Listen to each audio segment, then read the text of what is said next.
મિત્રો, જીવન સંદેશની યુટ્યુબ ચેનલમાં આજે ફરીથી અમે આપનું હાર્દિક અભિવાદન કરીએ છીએ.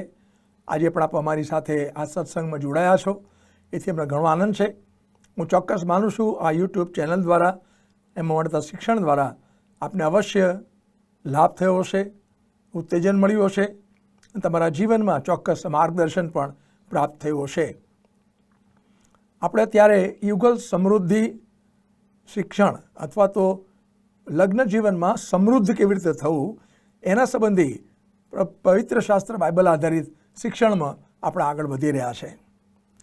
લગ્ન જીવનને આશીર્વાદિત કરવાને માટેના અથવા કૌટુંબિક જીવનને આશીર્વાદિત કરવાના જુદા જુદા પાસા આપણે આ શિક્ષણમાં ભણી રહ્યા છીએ.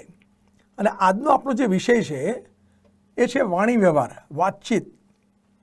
ભલો કુટુંબની સમૃદ્ધિનો આધાર અને કુટુંબની પડતીનો આધાર એ આપણી જીભ પર છે. કેટલા બધા સંબંધો ફક્ત વગર વિચાર્યું બોલવાને કારણે સંબંધો તૂટી જાય છે. પવિત્ર શાસ્ત્ર બાઇબલમાં નીતિવચનના પુસ્તકમાં કહે છે, વગર વિચારે બોલેલો શબ્દ એ તલવારના ઘા જેવો છે, તલવારના ઘા જેવો છે.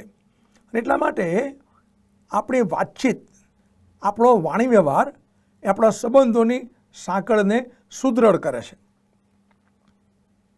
મારે ને તમારે આપણા કુટુંબમાં આપણા કુટુંબીજનો સાથે, સગાવાલા સાથે, માતા પિતા સાથે, બાળકો સાથે યોગ્ય વાણી વ્યવહાર કરતાં શીખવું પડે. અને એટલા માટે આજે આપણા મહત્ત્વના વિષય સંબંધી કેટલાક અગત્યના સત્યો આપણે શીખવાના છે. અને એમ ખરેખર કૌટુંબના જીવનમાં સમૃદ્ધિ વાણી વ્યવહાર ક્યારે લાવે અને કેવી રીતે લાવે એ સંબંધી આજે આપણે જોઈશું. સૌથી પહેલાં આપણને કોઈ પૂછે કે વાણી વ્યવહાર અથવા તો વાતચીત કોને કહેવાય? મિત્રો, વાતચીતમાં બે વ્યક્તિ જોઈએ. હા, બે વ્યક્તિ જોઈએ. બે વ્યક્તિ શું કરે? એક બોલે, એક સાંભળે, બીજો પ્રત્યુત્તર આપે. પણ એક બોલે, એક સાંભળે ને પ્રત્યુત્તર આપે તો વાણી વ્યવહાર થાય એ જરૂરનું નથી. ખરેખર યોગ્ય વાણી વ્યવહાર, સારો વાણી વ્યવહાર એ વાતચીત કે એકબીજાને ઉત્તેજન આપે, એકબીજાને આગળ વધારે, એકબીજાને ઉન્નતિ તરફ લઈ જાય. ત્યારે કેવો વાણી વ્યવહાર? તો કે છે એક બોલે, બીજો ધ્યાનથી સાંભળે અને ત્રીજો યોગ્ય પ્રત્યુત્તર આપે. એક બોલે, બીજો ધ્યાનથી સાંભળે અને પછી યોગ્ય પ્રત્યુત્તર આપવામાં આવે ત્યારે એ વાણી વ્યવહાર એ સંબંધોને ટકાઈ રાખે છે. એ વાણી વ્યવહાર સંબંધોની અંદર વિકાસ કરે છે, વૃદ્ધિ આપે છે. આપણે ઉત્પત્તિના પુસ્તકના 2 અધ્યાયના 22 અને 23 કલમમાં આપણે જોઈ ગયા.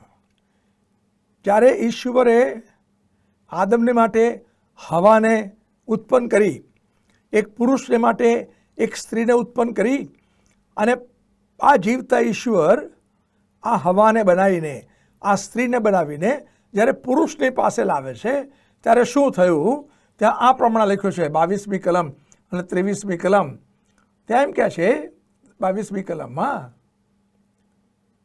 અને યહોવા ઈશ્વરે જે પાંસળી માણસમાંથી લીધી હતી તેની એક સ્ત્રી બનાવીને માણસની પાસે લાવ્યા. 23મી કલમ. અને તે માણસે કહ્યું, આ મારા હાડકામાંનું હાડકું અને મારા માંસમાંનું માંસ છે. તે નારી કહેવાશે, કેમ કે તે નરમાંથી લીધેલી છે. હવે બનાવ આવો છે. ઈશ્વરે આ માનવીને ઊંઘમાં નાખ્યો, ઊંઘી ગયો, અને ત્યાર પછી એને એક પાંસળી લઈને ઈશ્વરે આ સ્ત્રીનું સર્જન કર્યું. અને આ પુરુષ જ્યારે આ સ્ત્રીને જુએ છે ત્યારે એના હૃદયમાંથી ઉદ્ગાર નીકળે છે, આ મારા હાડકામાંનું હાડકું અને મારા માંસમાંનું માંસ છે. ભલા ભાઈ બહેનો, આ જગ્યાએ સાચો વાણી વ્યવહાર ક્યારે થાય એનું સત્ય આપણને શીખવા મળે છે. જો તમારે એને સમજવું હોય ને તો તમારે વિઝ્યુઅલાઇઝ કરવું પડે. એટલે કેવું વિઝ્યુઅલાઇઝ કરવું પડે? તમારે આદમ બની જવું પડે, તમારે એદનવાડીમાં જવું પડે, અને સામે તમારા માટે પ્રભુએ હવાને બનાવી છે. અને પછી આ આદમ જ્યારે હવાને એની પાસે આવતી જુએ છે, ધ્યાનથી સાંભળો છો ને, ત્યાં લખ્યું છે, અને ઈશ્વર આ સ્ત્રીને પુરુષની પાસે લાવ્યા. અને જ્યારે આ પુરુષ આ સ્ત્રીને આ આદમની પાસે લાવે છે ત્યારે એના મનમાં ક્યાં વિચારો આવ્યા હશે? તમારો વિચાર કરો. તમે એકબીજાને જ્યારે પહેલી વાર જોયા અથવા પહેલી વાર મળ્યા તો કાર્ય ક્યાં શરૂ થયું? ઘણા બધા કહે છે હૃદયમાં. ના, હૃદયમાં નહીં, મનમાં શરૂ થયું. કારણ કે તમે જ્યારે એકબીજાને જોયા ત્યારે એ એકબીજાને જોતાની સાથે તમારા મનમાં એ વમળો શરૂ થયા. જેને જોયા છે એના સંબંધીના વિચારો તમારા મનમાં આવવા લાગ્યા. અને ત્યાર પછી એ મનના વિચારો એ 1 ફૂટ નીચે એટલે હૃદયમાં ટ્રાન્સફર થયા, જેનાથી તમારી લાગણીઓને સ્પર્શ થયો. અને ત્યાર પછી કાટખૂણે એ બહાર નીકળ્યું. એટલે મનમાં જે શરૂ થયું હૃદયમાં એને પોષણ મળ્યું અને ત્યાર પછી એ શબ્દ રૂપે મુખમાંથી બહાર નીકળ્યું. આ વાણી વ્યવહારનો સાચો માર્ગ છે. ધ્યાનથી સાંભળજો. સાચો વાણી વ્યવહાર ક્યારે થાય? જે મનમાં છે, જે હૃદયમાં છે, જ્યારે આપણે એકબીજાની આગળ રજૂ કરીએ, એકબીજાની આગળ કહીએ, એકબીજાની આગળ બોલીએ ત્યારે સાચા અર્થમાં વાણી વ્યવહાર શક્ય બને. કેટલી બધી વખત આપણે જોયું છે, પેલી કહેવત છે ને, કરવા જાય કંસાર અને થઈ જાય થૂલું. કેમ? એમને કહેવું છે કંઈક અને કહી નાખ્યું કંઈક, અને પરિણામે પરિસ્થિતિ સુધરવાના બદલે બગડી ગઈ. શું થયું? વગર વિચારે એમણે જે લાગણીના પ્રવાહમાં વહી ગયા અને વગર વિચારે જે ના બોલવું જોઈએ એ બોલી નાખ્યું. અને તમને ખબર છે એ બોલેલા શબ્દોના ઘા છે ને બહુ ઊંડા પડે છે. એટલા માટે કોઈકે કીધું છે, 1 વાર બોલતા પહેલાં તમારે 2 વાર વિચાર કરવાની જરૂર છે. કોઈકે આવું પણ કીધું છે, ઈશ્વર આપણને 2 કાન આપ્યા છે અને 1 મોં આપ્યું છે. એટલે 1 વાર બોલતા પહેલાં કોઈ પણ વાત 2 વાર આપણે સાંભળવી પડે, ધ્યાનથી સાંભળવી પડે, અને ત્યારે સાચો વાણી વ્યવહાર થાય. મિત્રો, જ્યારે વાતચીતની આપણે વાત કરીએ છીએ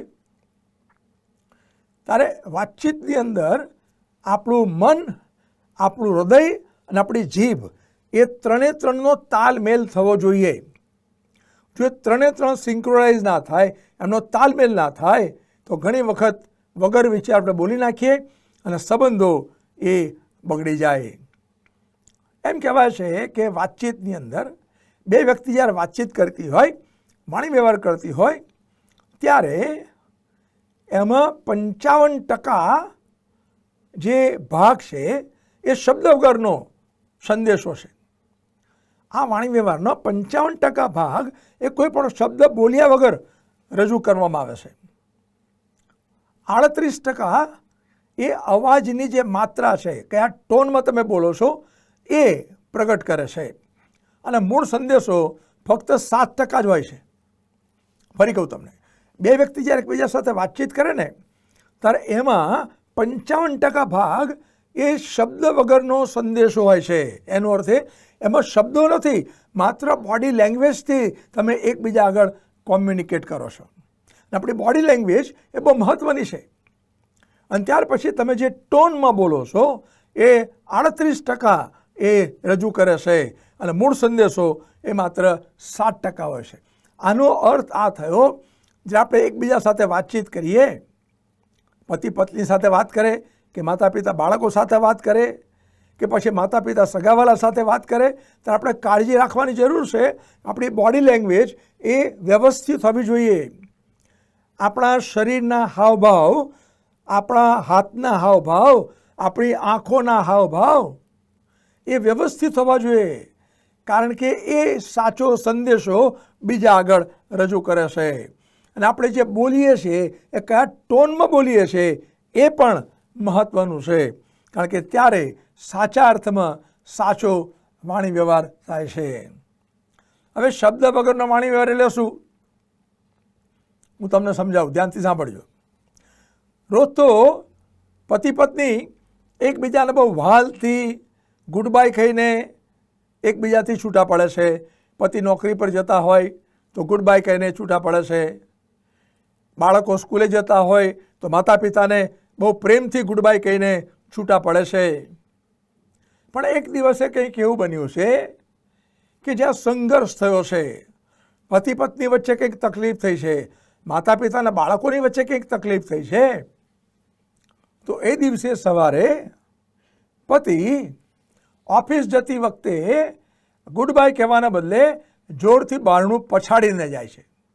બારણું જોરથી પછાડીને બંધ કરીને એ ચાલ્યો જાય છે. અહીંયા શું થયું? એક પણ શબ્દ બોલ્યા નથી, એક પણ શબ્દ ઉચ્ચાર્યો નથી, પણ એ જે એક્શન છે ને, એ જે ક્રિયા અને પ્રતિક્રિયા છે ને, એ ઘણું બધું કહી જાય છે. અને આપણો શબ્દ વગરનો જે સંદેશો છે એ આપણા વાણી વ્યવહારમાં સૌથી મોટો ભાગ ભજવે છે. માટે યાદ રાખીએ વાલાઓ, જ્યારે એકબીજા સાથે વાત કરીએ ત્યારે આપણે જાતને સાચવીએ. ઘણી બધી વખત તમે રોજ સવારે પ્રેમથી એકબીજાને બોલાવીને સાથે બેસીને ચા પીતા હો, નાસ્તો કરતા હો, આનંદથી નાસ્તો કરતા હો, પણ એક દિવસે કંઈક એવું બન્યું, પત્ની એમ કે ચાલો આપણે ચા પી લઈશું, પતિ એમ કે હા. આવ્યા કે હા? તમે જુઓ, એનો જે ટોન છે ને, એ ટોન એ બે વચ્ચેનો વાણી વ્યવહાર યોગ્ય છે કે અયોગ્ય છે એ સાબિત કરે છે.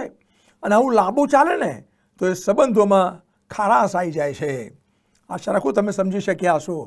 માટે જ્યારે આપણે પતિ પત્ની તરીકે, માતા પિતા અને બાળકો તરીકે જ્યારે આપણે એકબીજા સાથે વાતચીત કરીએ ત્યારે આપણા બોડી લેંગ્વેજ આપણે સાચવીએ, આપણા ટોનને આપણે સાચવીએ, અને જે કહેવું છે એ વ્યવસ્થિત રીતે આપણે કહીએ તો આપણા સંબંધો એ પાંગરી ઉઠે છે. દાખલા તરીકે માનો કે પતિ એક ખુરશીમાં બેઠા છે, સામે ટીવી છે અને પતિ ટીવી જોવામાં મશગુલ છે, અને પત્ની સરસ ડ્રેસ પહેરીને આવે છે અને પાછળથી બોલે છે, તમને મારો ડ્રેસ ગમ્યો? હવે પતિ એની સામે જોયા વગર એણે સાંભળ્યું, તમને મારો ડ્રેસ ગમ્યો? અને પતિ ઉત્તર આપે, હા હા, બહુ સરસ ડ્રેસ પહેર્યો છે તે. તો આ સાચો વાણી વ્યવહાર કહેવાય? ના. કારણ કે પતિએ ફક્ત એના શબ્દો પર ધ્યાન આપ્યું, એના વ્યક્તિત્વ પર નહીં. પતિ તો ટીવી જોવા મશગુલ છે, પત્નીની વાત સાંભળી લીધી, જવાબ આપી દીધો, હા મને બહુ સરસ, બહુ ગમ્યો, બહુ સરસ ડ્રેસ છે. પણ તમને ખબર છે, આ પ્રકારની વાતચીત એ સંબંધોને હંમેશા ઠોકર મારે છે, ઠોકર મારે છે. કારણ કે તમે ફક્ત શબ્દ પર ધ્યાન આપ્યું, એના વ્યક્તિત્વ પર નહીં. આને અંગ્રેજીમાં હિયરિંગ કહેવાય. ટુ હિયર એનો અર્થ માત્ર શબ્દો પર ધ્યાન આપવું, વ્યક્તિત્વ પર નહીં. પણ માની લો કે આજ પતિ એની પત્ની એમ કે તમને મારો ડ્રેસ ગમ્યો, અને પતિ ખુરશીમાંથી ઊભા થાય, ટીવી જોવાનું બંધ કરે અને પત્નીની સામે ઊભા રહીને એને ધ્યાનથી જુએ ને કે હા હો, બહુ સરસ, આ ડ્રેસ મને બહુ ગમ્યો, એનો કલર મને બહુ ગમ્યો. મને કહો કઈ વાતચીત વધારે યોગ્ય કહેવાય? એટલે પહેલાં કરીએ કે આ કરીએ? આ જગ્યાએ પતિએ એની પત્નીને યોગ્ય પ્રત્યુત્તર આપ્યો, પણ ફક્ત શબ્દો દ્વારા નહીં, એના પૂરા વ્યક્તિત્વ દ્વારા, એના પૂરા વ્યક્તિત્વને એણે ધ્યાનમાં લીધું. આને અંગ્રેજીમાં ટુ લિસન કહેવાય. ટુ હિયર એટલે માત્ર શબ્દો પર ધ્યાન આપવા, અને ટુ લિસન એટલે વ્યક્તિના વ્યક્તિત્વ પર ધ્યાન આપીને જવાબ આપવો. અને આ રીતનો વાણી વ્યવહાર, આ રીતની વાતચીત એ સંબંધોની સાંકળને મજબૂત કરે છે. એટલે ફરી જ્યારે તમે ઘરમાં એકબીજા સાથે વાત કરો ને તો આ ધ્યાન રાખજો કે જેથી કરીને આપણા સંબંધોની અંદર હંમેશા આપણે ઉન્નતિ પામીએ, અધોગતિ ના પામીએ. એક રિસર્ચ આ પ્રમાણે કહે છે, એમ કહે છે ઈશ્વરે માનવીને 1 મિનિટમાં 500 શબ્દો સાંભળવાની શક્તિ આપી છે. ઈશ્વરે વ્યક્તિને 1 મિનિટમાં 500 શબ્દો સાંભળવાની શક્તિ આપી છે. અને આ રિસર્ચ આગળ એમ કહે છે કોઈ પણ વ્યક્તિ ગમે તેટલું ફાસ્ટ બોલે તો પણ 1 મિનિટમાં 125 થી 130 શબ્દો જ બોલી શકે છે. કોઈ પણ વ્યક્તિ ગમે તેટલું ફાસ્ટ બોલે તો 1 મિનિટમાં ફક્ત 125 કે 130 શબ્દો જ બોલી શકે છે.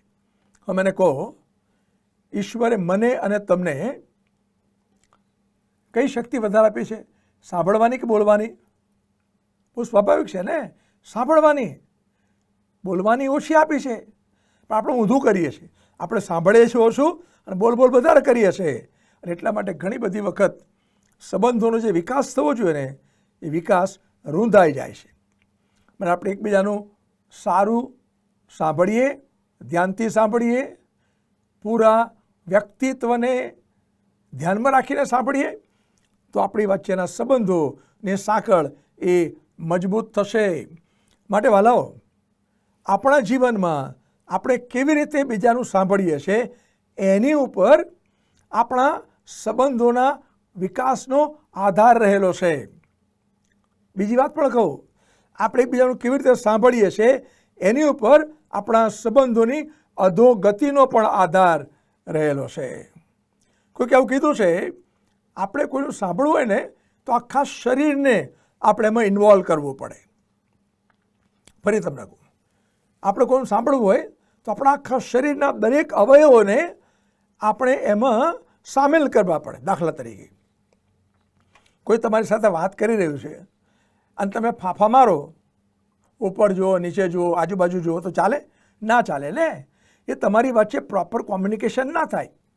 પણ જ્યારે વ્યક્તિ તમારી સાથે વાત કરે છે ત્યારે એની આંખમાં આંખ નાખીને તમે વાત કરો તો તમારી વચ્ચેનું જે કોમ્યુનિકેશન છે ને એ અર્થસભર બને. ત્યાં આંખનો ઉપયોગ આવ્યો. જ્યારે કોઈ વ્યક્તિ તમારી સાથે વાત કરી રહી છે ત્યારે ફક્ત આંખ નહીં, તમારા કાનને પણ તમારે સરવા કરવા પડે.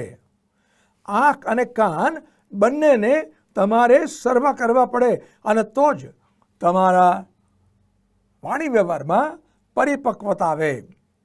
મોં તો હોય જ, આપણે મોંથી બોલવાનું છે ને, પણ જો તમે ધ્યાનથી સાંભળો તો જ તમે યોગ્ય પ્રત્યુત્તર આપી શકો અને ત્યાં સંબંધો એ મજબૂત થાય છે. વાલો, ઘણી બધી વખત વાતચીતમાં આપણા હાથના હાવભાવ પણ અગત્યના છે. તમે કોઈની સાથે વાત કરતા હો અને આમાં માંગણી કરીને વાત કરો તે અયોગ્ય છે. તમે એનું અપમાન કરો છો.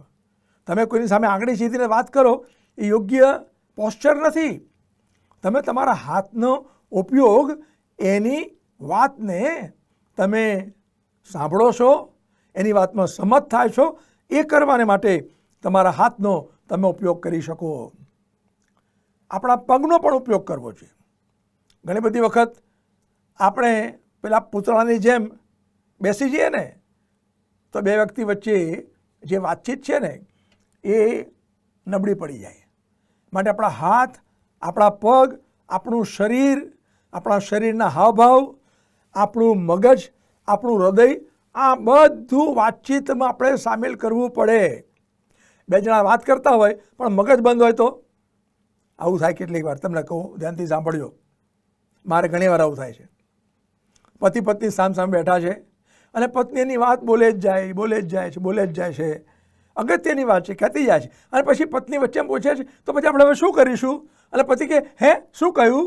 અલ્યા, મારી સામે બેઠો છે, મારી સામે જોવે છે, મારી વાત જાણે ધ્યાનથી સાંભળે છે, પણ હવે એવું પૂછે છે હવે તો શું કરીશું, શું કહ્યું તે? કારણ કે શારીરિક રીતે હાજર હતો પણ મનમાં કંઈક બીજું ચાલતું હતું. હવે ધ્યાનથી સાંભળજો. જ્યારે તમે કોઈ વ્યક્તિનું સાંભળતા હો અને એને કયો જવાબ આપવો એ તમારા મનમાં તમે વિચારતા હો તો તમારા બે વચ્ચેનો વાણી વ્યવહાર એ યોગ્ય કદી નહીં બને. એનો અર્થ એ થયો, કોઈ પણ એક વ્યક્તિ તમારી સાથે વાત કરતી હોય ત્યારે એને શું પ્રત્યુત્તર આપવો એ વિચાર કરવાની જરૂર નથી.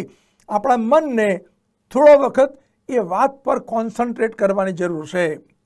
પણ જે લોકો બીજાનું સાંભળતા સાંભળતા એને શું પ્રત્યુત્તર આપવો એ મગજમાં વિચારતા હોય અને પેલો બોલે એ પહેલાં તો એનો જવાબ આપી દે તો એ સંબંધોમાં ઘણી વખત સંઘર્ષ થવાની પૂરી શક્યતા છે. અને એટલા માટે પતિ પત્ની તરીકે અરે બાળકો સાથે બી કેટલા બધા મા બાપ બાળકો શું કહેવા માગે છે એ ધ્યાનથી સાંભળતા નથી અને ફક્ત પોતાની જ વાત કરે છે. ના તું મારું સાંભળ, હું કોઈનું સાંભળ. અને પેલો દીકરો કે દીકરી મમ્મી પપ્પા મારું એકવાર તો સાંભળો. મમ્મી પપ્પા માને જ નહીં, ના મારું સાંભળ પહેલાં. અને એવા સમયે બાળકોનો માતા પિતા સાથેનો જે વાણી વ્યવહાર છે એ કદી આશીષ લાવતો નથી. કારણ કે બાળકોને એમ લાગે છે મારા મમ્મી પપ્પા અમારું સાંભળતા નથી. મતલબ બહુ મહત્ત્વનો વિષય છે. આપણા જીવનને માટે, આપણા સંબંધોને ટકાઈ રાખવાને માટે, આપણા સંબંધોની સાંકળને મજબૂત કરવાને માટે આપણે એકબીજા સાથે કેવી વાતચીત કરીએ છીએ, એકબીજા સાથે કેવો વાણી વ્યવહાર કરીએ છીએ એ બહુ મહત્ત્વનો ભાગ ભજવે છે. અને એમાં માથા તાલકાથી પગના તળિયા સુધી આખા શરીરનો એમાં ભાગ છે. એણે ભાગીદાર થવું પડે અને ત્યારે જ આપણે સારો વાણી વ્યવહાર કરી શકીએ. તમે વાહન લઈને જતા હો ત્યારે ટ્રાફિક સિગ્નલ પાસે તમે જોયું ત્યાં આગળ રેડ, ગ્રીન ને યલો 3 લાઇટ હોય છે, બરાબર છે. આપણે જાણીએ છીએ જ્યાં રેડ લાઇટ હોય ત્યાં શું સ્ટોપ, હવે આગળ ના જશો.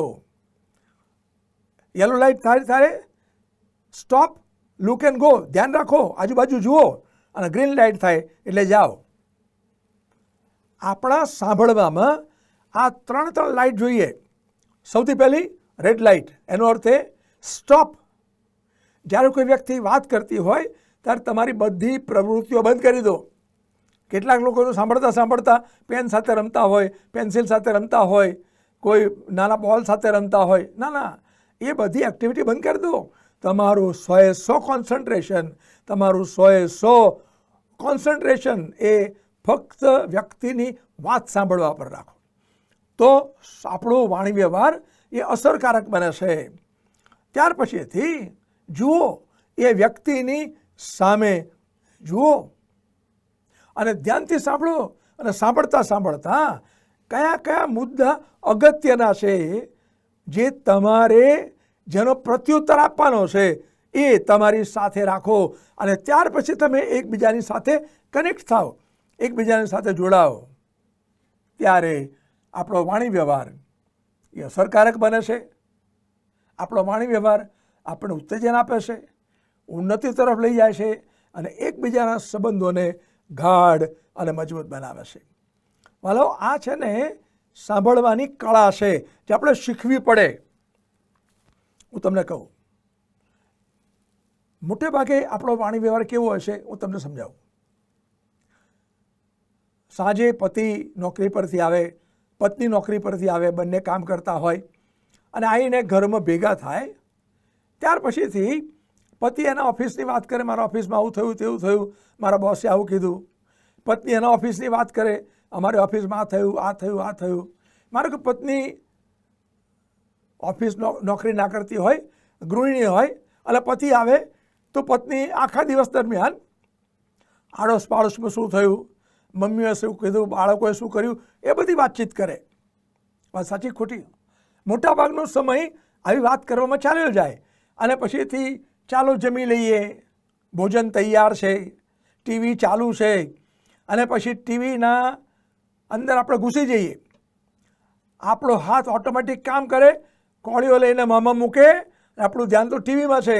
હવે બધા એમનામાં મસ્ત થઈ ગયા છે, કોઈ એકબીજા સાથે વાત કરતું જ નથી. તમને ખબર શું થયું અહીં ગાડી? પતિ ઘરે આવ્યા ત્યારે એમણે જે કંઈ કીધું, પતિ નોકરી પરથી આવ્યા, પત્નીને જે કંઈ કીધું, આડોશ પાડોશમાં શું બન્યું એની વાતચીત કરી. That is not communication. એ વાણી વ્યવહાર નથી, એ તો ઇન્ફોર્મેશન છે. તમે માહિતીની આપ લે કરી. આ ધ્યાનથી સાંભળજો. માહિતીની આપ લે એ સાચો વાણી વ્યવહાર નથી, સાચી વાતચીત નથી. માત્ર માહિતીની આપ લે આપણા સંબંધોને કદી સમૃદ્ધ કરશે નહીં. પણ સાચો વાણી વ્યવહાર ક્યારે કહેવાય? જ્યારે મારા મનમાં જે છે, મારા હૃદયમાં જે છે એવું મારા પતિ આગળ, પત્ની આગળ, બાળકો આગળ, મારા મિત્ર આગળ જ્યારે હું ઠાલવું છું, મારા મનને હૃદયને હળવું કરું છું, ત્યારે સાચા અર્થમાં વાણી વ્યવહાર થાય છે. અને ત્યારે એ વાતચીત સંબંધોની અંદર સુવાસ લાવે છે, સંબંધોને બાંધે છે, સંબંધોની સાંકળને સમૃદ્ધ બનાવે છે. તમે કલ્પના કરો હાલો, છેલ્લે પતિ પત્ની તરીકે કે માતા પિતા અને બાળકો તરીકે કે ઘરની વ્યક્તિઓ તરીકે ક્યારે આપણે એકબીજા સાથે શાંતિથી, સ્વસ્થતાથી, બિલકુલ ફ્રી થઈને એકબીજા આગળ હૃદય અને મનની લાગણીઓ અને આપણા વિચારોને પ્રગટ કર્યા? વિચારી જુઓ. બહુ વર્ષો થઈ ગયા હશે, કેટલાકને મહિના થઈ ગયા હશે, કેટલાકને અઠવાડિયા થઈ ગયા હશે, જ્યારે સાથે બેસીને શાંતિથી વાત કરી નથી. કેમ? હવે વાતચીતનું સ્થાન આપણા મોબાઈલે લઈ લીધું. ઘરમાં બધા ભેગા થાય, એક એક ખૂણો પકડી લે અને મોબાઈલમાં ચેટિંગ કરવાની શરૂઆત કરી દે, મોબાઈલમાં પોતાને ગમતું જોવાની શરૂઆત કરી દે અને મોં બંધ થઈ જાય. એ તો જ્યારે કંઈ પ્રશ્ન થાય, સંઘર્ષ થાય, તડાફડી થાય, ત્યારે આ ખુલે, આ શું થઈ ગયું એમ. પણ ઘણી વખત બહુ મોડું થઈ ગયું હોય છે. ભલા એકબીજાને સમય આપીએ, એકબીજાના વિચારોની આપલે કરીએ, એકબીજાની લાગણીઓની આપલે કરીએ અને સાથે બેસીને અર્થપૂર્ણ વાતચીત કરતા શીખીએ, અર્થપૂર્ણ સમય કાઢતા શીખીએ, તો આપણા સંબંધો સમૃદ્ધ બને. કુટુંબ સમૃદ્ધિની ચાવી એ અસરકારક વાતચીત ઉપર, અસરકારક વાણી વ્યવહાર પર છે. કુટુંબની વ્યક્તિઓ એકબીજા સાથે અસરકારક વાણી વ્યવહાર કરતા શીખે તો જ કુટુંબ સાચા અર્થમાં સમૃદ્ધ થાય. અને આ આપણે શીખવું પડે. બીજી એક વાત કહું, ધ્યાનથી સાંભળજો. મોટાભાગના લોકો છે ને ફક્ત સાંભળવાના હેતુથી નહીં, પણ ફક્ત પ્રત્યુત્તર આપવાના હેતુથી સાંભળે છે. કેમ સાંભળે છે? મારાને કંઈક કહી દેવું છે હવે એમ. મોટાભાગના લોકો સાંભળવાના હેતુથી નહીં, પણ પ્રત્યુત્તર આપવાના હેતુથી સાંભળે છે.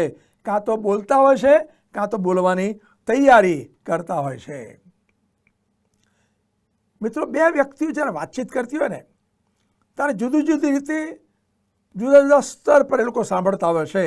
અને એની પર એમનો વાણી વ્યવહાર કેટલો મહત્ત્વનો છે, કેટલો અસરકારક છે, એ ખબર પડે છે. કેટલાક લોકો શું કરે છે ખબર છે? ખરેખર કશું સાંભળતા નથી, આંખ આડા કાન કરે છે. પેલી વ્યક્તિ બોલતી હોય તો જોયા કરે, પણ કશું સાંભળતા નથી, આંખ આડા કાન કરે. કેટલાક ઢોંગ કરે, હા, હું, બરોબર. ટૂંકમાં આવા ઉદ્ગાર કાઢે. કેટલાક સાંભળે છે, પણ કેટલું સાંભળે? ફક્ત પસંદગીનું જ સાંભળે. જેટલું સાંભળવું એટલું જ સાંભળે, બધું ના સાંભળે.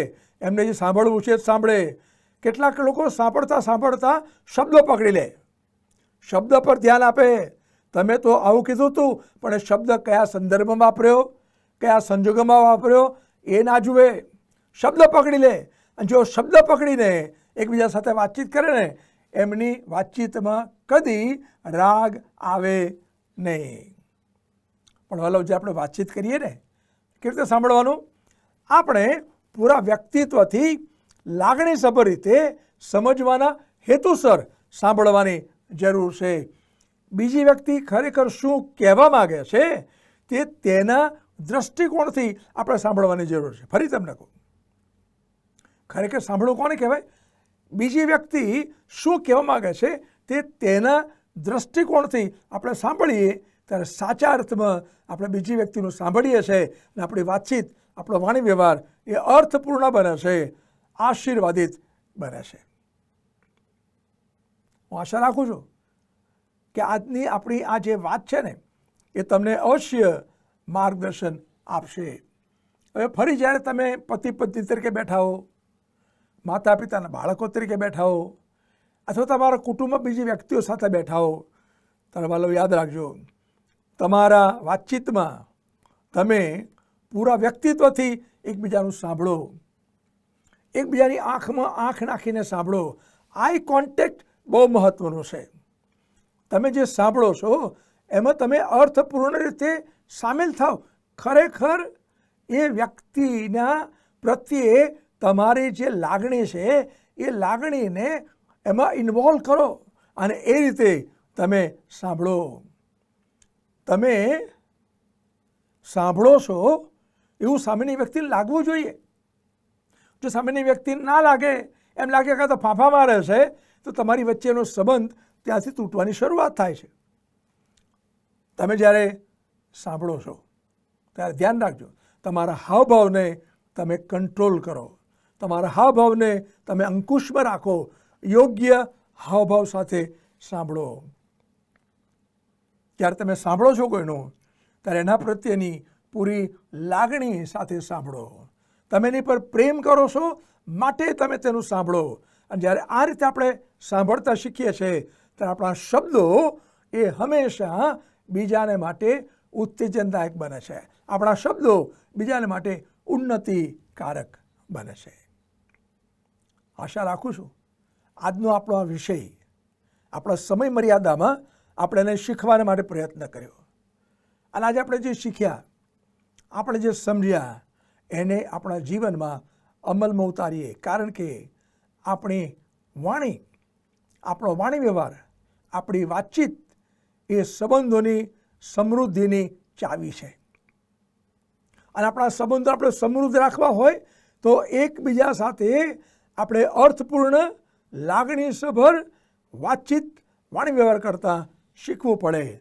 મારી આશા અને પ્રાર્થના છે કે જીવતા ઈશ્વર મને, તમને અને આપણ સર્વને અર્થપૂર્ણ વાતચીત કરતાં, વાણી વ્યવહાર કરતાં પ્રભુ આપણને જ્ઞાનને ડાપણ આપે અને આપણને શીખવે. મિત્રો, પ્રભુ આપ સર્વને આશીષ આપો.